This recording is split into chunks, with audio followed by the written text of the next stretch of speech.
याद है वो जब 2003 में वो आई थी रॉन्ग टर्न। हाँ। भाई बहुत खतरनाक थी, उसी इतनी सीरीज आई। आपकी फेवरेट उसका पार्ट कौन सा है बताना जरूर। और उसकी समराइज्ड एक स्टोरी बनाई हुई है हाँ। मूवीज इनसाइड हिंदी चैनल ने, तो वो सारी मूवीज को ऐसे कवर करते हैं, तो 10 मिनट के अंदर पूरी मूवी को एक्सप्लेन किया हुआ है और किस तरीके से तो साथ में एंजॉय रॉन्ग टर्न करते हैं। मुझे तो ऐसे याद आ रॉन्ग जाती है टर्न ना, तो तो भी वो भाई वो लगता है। रिलीव करते हैं वो वाली मेमोरी, रॉन्ग हाँ। टर्न वाली, जो यस। रूह कांप गई थी उस मूवी में। रूह कपा रूह दी। कांप गई थी। चैनल पर ने तो प्लीज सब्सक्राइब और भी बताना और किन मूवीज का आपको इस टाइप से समराइजेशन चाहिए। तो यस। शुरू करें, 10 मिनट में पूरी स्टोरी पता लग जाएगी। 1 2 3 गो। ये कहानी शुरू होती है वेस्ट वर्जीनिया के दूर दराज के जंगलों से, जहां एक सुनसान सड़क के किनारे रिची और हेली नामी कपल को लोग क्लाइंबिंग करते हुए देखते हैं। अब जैसे ही रिची ऊपर पहुंचता है तो इसे अपने सामने गंदे पानी से भरी हुई एक नदी दिखाई देती है और अपनी जीत की खुशी मनाते हुए वो हेली को जल्दी से ऊपर आने का इशारा करता है। अब हम हेली को देखते हैं जिसका पाँव ऊपर चढ़ने के दौरान फिसल जाता है और वो हवा में लटक जाती है, लेकिन खुद को संभालते हुए वो एक बार फिर से चढ़ने की कोशिश करती है, जहां इस बार वो रिची को मदद के लिए पुकारती है। लेकिन रिची को सामने ना देखकर वो परेशान हो जाती है कि अचानक अपने चेहरे पर खून के कुछ कतरे गिरते देखकर वो हैरान रह जाती है। तो इसकी नजर रिची पर जाती है जिसे कोई उठाकर नीचे फेंक देता है। अब इससे पहले वो कुछ समझ पाती, कोई उसे जोरों से ऊपर खींचना शुरू कर देता है, एकदम से लेकिन वो ऊपर। जल्दी से अपनी रस्सी को काटते हुए खुद को संभालती है, पर वो संभल नहीं पाती और नीचे गिर जाती है, जहां उसकी नजर रिची की लाश पर पड़ जाती है, जिसे देखकर वो रो पड़ती है। अब उसी दौरान इसे पहाड़ी से कुछ अजीबोगरीब आवाजें सुनाई देती हैं, जिसे सुनकर वो अपनी जान बचाने के लिए अपनी गाड़ी की तरफ भागती है। लेकिन तभी अचानक उसका पाँव एक नुकीली तार में फंस जाता है और वो गिर तार जाती बिछा है रखे होते हैं ना, और पूरा वो ट्रैप। कातिल इसे खींचकर अपने साथ ले जाता तो है। रहता है ना पूरा अब जंगल हमारी में। नजर इस इलाके में हो रही वारदातों पर जाती है, जहां न्यूज में इस इलाके में एक के बाद एक गाड़ी के लापता होने की बात होती है। यहाँ तक के लोग इस इलाके में किसी आसेब को देखने का भी दावा करते हैं। अब हम फिर इस इलाके से एक गाड़ी को गुजरता देखते हैं, जहां हम कैरिस को देखते हैं, जो अपने इंटरव्यू के लिए किसी दूसरी शहर जा रहा होता है। अब सफर के दौरान वो एक ट्रैफिक जैम में फंस जाता है और ट्रैफिक को आगे बढ़ता ना देखकर वो खुद को लेट होता पाता है। अब वो गाड़ी से उतरकर अपने आगे वाले ट्रक के पास जाता है, जहां वो उसके ड्राइवर से ट्रैफिक जैम होने की वजह पूछता किसी है। डराता है। तो ड्राइवर उसे बताता है कि 5 मील दूर एक केमिकल ट्रक पलट गया है, जिसके चलते इसको कई घंटे वहीं गुजारने पड़ेंगे। लेट हो गया और ये था। सब सुनकर कैरिस परेशान होता है, वापस गाड़ी में आकर बैठ जाता है और खुद को ट्रैफिक में फंसता हुआ देखकर वो अपनी गाड़ी को वापस घुमाता है, जहां वो अपने लेट होने की खबर इस कंपनी को देता है। लेकिन एक पहाड़ी इलाका होने की वजह से फोन कट जाता है। अब फोन की तलाश में इसकी नजर एक गैस स्टेशन के बोर्ड पर पड़ती है और वो अपनी गाड़ी वहां ले जाता है। मार्क लगा अब रास्ते में उसे एक के बाद एक लावारिस गाड़ियां नजर आती हैं और इनके दरमियान से गुजरते हुए वो गैस स्टेशन तक पहुंचता है, जहां उसकी नजर स्टेशन के मालिक पर पड़ती है, जो किसी बीमारी में मुब्तला लगता है। अब वो गाड़ी से उतरकर कंपनी वालों को इत्तला करने की कोशिश करता है, लेकिन फूड डेड होने की वजह से वो राब्ता नहीं कर पाता। अब वो गैस स्टेशन के मालिक से शहर पहुंचने के दूसरे रास्ते के बारे में पूछता है, लेकिन वो इसकी बातों को इग्नोर कर देता है। लेकिन तभी इसकी नज़र वहां लगे एक नक्शे पर जाती है, जहां उसे शहर पहुंचने के लिए कुछ कच्चा रास्ता दिखाई देता है। अब वो गैस स्टेशन के मालिक से उस रास्ते के बारे में पूछता है, जिसे सुनकर वो इसे इस रास्ते के जाने की सलाह दे देता है। अब वो गाड़ी लेकर उस रास्ते की तरफ रवाना हो जाता है, जहां वो घने जंगलों से होता हुआ एक इंटरसेक्शन तक पहुंचता है, जहां इसे एक शॉर्टकट रास्ते का बोर्ड दिखाई देता है। अब वो ये सब देखकर सोच में पड़ जाता है और अपनी गाड़ी को इस कच्चे रास्ते की तरफ ले जाता है और इसकी नजर एक मरे हुए हिरन पर जाती है और इसे देखने के चक्कर में इसकी गाड़ी सामने की गाड़ी से टकरा जाती है, जिससे दोनों गाड़ियों का भयानक एक्सीडेंट होता है। लेकिन कैरिस इस हादसे में बच जाता है। अब इस गाड़ी के मालिक शोर सुनकर इसकी तरफ आते हैं, जहां वो इसका हाल पूछते हैं। अब खुद को संभालते हुए कैरिस इनसे माफी मांगता है और नुकसान की रकम देने की बात करता है। साथ ही वो इनसे बीच सड़क में गाड़ी खड़ी करने की वजह पूछता है, जहां फ्रांसीन उसे बताती है कि सड़क पर किसी ने कंटीली तार बिछा रखी थी, जिसकी वजह से इनकी गाड़ी का एक टायर फट गया है। अब इनकी एक सहेली पिछले गैस स्टेशन पर जाके कॉल करने का कहती है, लेकिन कैरिस इन्हें वहां जाने से मना करता है और सभी अकेले चलने का फैसला करते हैं। लेकिन इवान और फ्रांसीन गाड़ियों की देखभाल करने के लिए पीछे ही रुक जाते हैं। अब रास्ते के दौरान उनकी नज़र सड़क पर मरे एक नेवले पर जाती है, जिसे देखने से लगता है कि किसी ने दरमियान से ही इसको फाड़ कर फेंक दिया हो। थोड़ी दूर जाकर इन्हें जंगलों में गाड़ियों के कुछ जलते हुए टायर दिखाई देते हैं, जिसे देखकर उसे खतरे का अंदेशा होता है और वो सबको आगे बढ़ते रहने का कहता है। वहीं फ्रेंसिन और हम एवान को देखते हैं, जिन्हें पास की झाड़ियों से कुछ हलचल महसूस गए होती है खत्म और वो इस यहीं जगह पे। को देखते जाता है और फ्रेंसिन इसे वहां ना पाकर परेशान हो जाती है और इसे ढूंढने इसके पीछे जाती है और जहाँ चलते चलते उसकी नजर इवान के एक जूते पर पड़ती है और वो जैसे ही वो इसके नजदीक पहुंचती है तो इवान कटा हुआ कान दिखाई देता है और वो इसे देखकर रोने लग जाती है कि तभी वो शख्स इस पर पीछे से हमला करते हुए इसे गई। मौत की घाट उतार देता है। अरे वहीं बाकी लोगों को हम रोड के आखिर में देखते हैं, लेकिन चारों मदद के लिए निकल पड़ते हैं। चलते चलते इनकी नजर एक घर पर जाती है। अब वो मदद मांगने के लिए घर की तरफ जाते हैं। कैरिस ढेर सारी गाड़ियों को देखकर परेशान हो जाता है और मदद मांगने के लिए घर का दरवाजा खटखटाता है। जल्द ही इनको पता चलता है कि इस घर में कोई नहीं है। अब वो सब कॉल करने के लिए घर के अंदर आते हैं, जहाँ इनकी नजर खाने के टेबल पर जाती है, जिसे देखकर लगता है कि बरसों से इस घर में सफाई नहीं हुई। और दूसरी तरफ चश्मे और गाड़ियों की चाबियां मिलती हैं। अब जैसे ही वो फ्रिज को खोलता है कि इसके होश उड़ जाते हैं। हम फ्रिज में ढेर सारे इंसानी अज़ा को देखते हैं और जैसी को भी एक कमरे में वही कंटीली तार दिखाई देती है जिसने इसकी गाड़ी का एक टायर को फाड़ा था।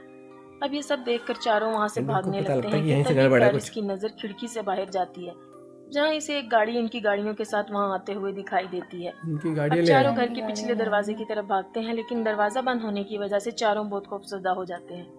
वहीं दूसरी तरफ हम इस कातिल को अंदर आते देखते हैं। वो अंदर आकर फ्रांसिन की लाश को जमीन पर फेंकता है और हमारी नजर वहां कैरिस और जेसी पर जाती है, जो इसकी लाश को देखकर सकते में आ जाते हैं। और वहां हम पहली बार 3 आदमखोरों को देखते हैं, जो फ्रांसिन की लाश को उठाकर टेबल पर रखते हैं और अपने तेज धार औजारों से इसको काटना शुरू कर देते हैं। जहाँ ये खूनी मंजर देखकर जैसी ही कार्ली चिल्लाने लगती है, वैसे ही स्कॉट इसके मुंह पर हाथ रख देता है। अब कुछ देर बाद वो आदमखोर लाश को खाकर गहरी नींद में सो जाते हैं, जहाँ मौका पाकर सब ही दबे पांव वहां से निकलने की कोशिश करते हैं कि इसी बीच एक आदमखोर की नजर इन पर पड़ती है, जिसे देखकर सब ही घर के पीछे भागना शुरू कर देते हैं। अब ये देखते ही देखते अचानक वो आदमखोर ढूंढते हुए वहां आ जाते हैं और कैरिस इनकी गाड़ियां चुराने का प्लान करता है और चिल्लाते हुए इसका ध्यान अपनी तरफ करने की कोशिश करता है, लेकिन तभी एक आदमखोर इस पर गोली चलाता है और वह जख्मी होकर गिर जाता है। मेरे को बिल्कुल याद नहीं है स्टोरी। तीन हैरान रह जाते हैं। आप स्कॉट को जंगल में भागते हुए देखते हैं और जैसे ही इसकी नजर इस ट्रक की तरफ जाती है और वो इस ट्रक को देखकर इसकी तरफ जाने लगता है कि इसी वक्त एक तीर इसके सीने में आर पार हो जाता है और वो तीनों अपनी जान बचाकर भाग निकलते हैं। जहाँ कुछ दूर जाकर इनका ट्रक कीचड़ में फंस जाता है और इन सबको वो ट्रक वहीं छोड़ना पड़ता है। तीनों अपनी जान बचाते हुए जंगल से सड़क की तरफ निकल पड़ते हैं। दिन से शाम हो जाती है और वो आदमखोर इन तीनों के शिकार पर निकल पड़ते हैं। दूसरी तरफ वो तीनों थक कर एक जगह आराम करने के लिए रुकते हैं, जहाँ कार्ली इनको ऊपर देखने का इशारा करती है और जैसे ही वो पलट कर देखते हैं, इन्हें अपने सामने एक वॉच टावर दिखाई देता है, जिसे देखकर वो खुश होते हैं और हम इन तीनों को ऊपर चढ़ते हुए देखते हैं और ऊपर किसी को ना पाकर वो उदास हो जाते हैं। जैसी को वहाँ एक फर्स्ट एड बॉक्स मिलता है, जिसकी मदद से वो कैरिस की मरहम पट्टी करती है। दूसरी तरफ कार्ली को एक पुराना रेडियो मिलता है। कार्ली रेडियो ऑन करती है, मदद मांगती है, पर कोई आंसर नहीं आता। कैरिस को नीचे से कुछ आवाजें सुनाई देती हैं और वो देखता है तो इसकी नजर नीचे से गुजर रहे इन तीनों आदमखोरों पर पड़ती है और तीनों टावर पर चढ़ते हुए दिखाई देते हैं। और इनको ऊपर आता देखकर कैरिस वहाँ रखे हुए सामान को टावर के एंट्री गेट पर रखना शुरू कर देता है और कुछ देर बाद वो इनको वहाँ से जाते हुए आता है और कार्ली रेडियो पर अपने लोकेशन बताती है और तभी वो आदमखोर रेडियो की वायर को तोड़ डालते हैं और टावर को आग लगा देते हैं। अब खुद को जलता देखकर कार्ली अपनी जान बचाने के लिए वहां रखे एक बक्से की मदद से टावर की खिड़की को तोड़ डालती है और कैरिस की नजर टावर के नीचे दरख्तों पर जाती है और तीनों अपनी जान बचाने के लिए दरख्तों पर कूदते नजर आते हैं, जिन्हें नीचे खड़े आदमखोर देख लेते हैं और तीनों को पकड़ने के लिए दरख्तों पर चढ़ना शुरू कर देते हैं और इनको आता देखकर वो तीनों एक दरख्त से दूसरे दरख्त पर जाते दिखाई देते हैं, जहाँ एक दरख्त को पार करने के दौरान एक आदमखोर कार्ली के नजदीक पहुंच जाता है और मौका पाकर अपनी कुल्हाड़ी से इसके चेहरे पर वार करते हुए इसके 2 टुकड़े कर डालता है। अब कैरिस खुद को संभालते हुए उठता है और तभी उसे अपने पीछे एक गाड़ी का शोर सुनाई देता है और इसे एक पुलिस की जीप दिखाई देती है। पुलिस आ गई ना? वो भागते हुए इस गाड़ी को रोकता है। जैसे ही पुलिस वाला इसकी मदद के लिए आगे बढ़ता है, उसी वक्त एक तीर इसकी आंख के आर पार हो जाता है। अब हम एक आदमखोर को देखते हैं जो कैरिस को मारने आता है और कैरिस अपनी जान बचाकर गाड़ी के नीचे छुप जाता है और अब आदमखोर इसे देखने के लिए नीचे झुकता है और गाड़ी के नीचे कुछ ना पाकर वह हैरान रह जाता है। और अब हम इस घर को देखते हैं जहाँ इन आदमखोरों ने जैसी को बांधा हुआ था और जैसे ही वो वन आई इसको पकड़ लिया आदमखोर था। जैसी को मारने लगता है, इसे बाहर से आती गाड़ी का शोर सुनाई देता है, जिसे देखकर वन आई दरवाजे की तरफ बढ़ता है। कैरिस गाड़ी लेकर इस पर हमला करते हुए कुचल डालता है। सीधा इसी को गाड़ी से उतरते ही वो आखिरी बचे हिवान को एक नुकीली तीर से हमला करते हुए इसे भी मार डालता है। ये सही कैरिस जैसी को बचाते हुए इसे खोलने लग जाता है और इसी बीच एक आदमखोर इस पर फिर से हमला कर देता है। अब कैरिस को मरता देखकर जैसी पास रखे एक तीर की मदद से इसे मार डालती है। या अब वो दोनों घर से बाहर निकलते हैं, लेकिन उसी बीच कैरिस की नजर पुलिस की गाड़ी पर जाती है, जहां वो इसकी गाड़ी के फ्यूल बॉक्स को निशाना बनाता है, जिसके चलते वहां एक जोरदार धमाका होता है और इस घर के ऊपर कच्चे उड़ जाते हैं। अब हम दोनों फिर से इस सड़क को देखते हैं जहां वो दोनों ट्रक के जरिए गैस स्टेशन तक पहुंचे थे और ट्रक को अपनी तरफ आता देखकर स्टेशन मालिक डरकर दरवाजा बंद कर देता है और कैरिस ट्रक से उतरता है और वहां लगे इस मैप को उतार कर रवाना हो जाता है। लोग जाते हैं ना फिर वो मैप देख के। भाई बहुत ही मतलब जिस तरीके से पूरी 10 मिनट पूरी स्टोरी बता दी मतलब ना, हमें याद नहीं था, बहुत पहले देखी थी। ये बहुत पता ही था कि कम। यू टर्न का मतलब एक रॉन्ग क्या टर्न का है, पूरा क्या ये था हाँ, कि एक U-turn, टर्न wrong turn का, हाँ। गलत टर्न ले लिया, उससे गड़बड़ और हो गई। उसमें क्या क्या हुआ, लेकिन 10 मिनट में ना पूरी मूवी देख पूरी ली, मूवी ऐसा लग रहा देखने है। को बट मिल ये गई अच्छा यार, लगा अच्छी मुझे। लगी। हाँ और जिस तरीके से बताया ना, फीमेल वॉइस थी, तो जिस तरीके से पूरा एक्सप्रेस करा, एक इमोशन देखे तूने, वो पिक्चराइजेशन थी साथ में, लेकिन कनेक्शन भी पूरा बैठ रहा था स्टोरी के साथ प्लस हाँ, साथ। क्योंकि जैसे ऐसा नहीं है कि कोई पार्ट मिसिंग देखा, हर एक मर्डर बताया, जितने लोग थे कि एक एक बंदा 10 मिनट में मतलब पूरा कवर कर ऐसा दिया लगा पूरी कि मूवी इनकम्प्लीट लगी हो हमें, लेकिन पूरी स्टोरी इसमें मेहनत लगी होगी, क्योंकि जितनी देर की भी मूवी थी उसमें सीन निकाले, मतलब 10 मिनट में कवर करना था, 10 मिनट उसको, कवर था। पूरी और मूवी को। सीन के हिसाब से ही नरेशन होना था, हाँ। तो उसी हिसाब से पूरा नरेशन किया है। जिस तरीके से मेरे hats off to movies inside Hindi channel, इन पे यार बहुत सारी मूवीज हैं, बहुत सारी मूवीज को ऐसे बताया। तो यार आपको अच्छा लगा है और आप चाहते हो और मूवीज पर ऐसा रिएक्शन हमारा, और देखना चाहते हो हमारे साथ मिलकर कोई समराइज्ड मूवी की तरह दोबारा से, मतलब पूरी मूवी एक्सप्लेन कैसे करी है उन्होंने, तो जरूर बताइएगा। मूवी का नाम सजेस्ट कर देना, लाएंगे रिएक्शन। एंड गजब यार, ऐसे चैनल भी नए नए मिलते हैं ना, मजा आता है जब पता लगता है कि ऐसे स्टोरी बताई। ऐसे ही मैं सोच रहा हूँ कि एक वो भी चीज है जिसमें कि mistakes of Baahubali, mistakes of Dhoom 3 वो भी ला बताया हुआ है। सकते हैं, हाँ, वो भी ला वो सकते मैंने- हैं, वो भी ला सकते हैं। गाइस अगर आप क्या कहते हो, व्हाट डू यू सजेस्ट, हमें उस पर भी करना चाहिए रिएक्ट, तो जरूर लाएंगे, क्योंकि आप बताते हो तो ही हम रिएक्शन करते हैं, क्योंकि वो है ना, पता लग जाता है कि क्राउड क्या देखना चाहती है। हाँ। और कई बार पॉसिबल नहीं हो पाता कि क्योंकि जो आप हमने कहते जैसे हो, क्योंकि Haunted शुरू किया तो हमें पता चला रिस्पॉन्स अच्छा है कि हाँ भाई लोग हॉन्टेड सीरीज देखना चाहते हैं। नहीं, कई बार हम ला भी नहीं पाते रिएक्शन, तो हमें इसलिए ला पाते कुछ वीडियोस पे, क्योंकि थोड़ा सा ये देखना पड़ता है कि व्यूज कम ना हो जाए चैनल के, क्योंकि अभी स्टार्टिंग फेज ही है।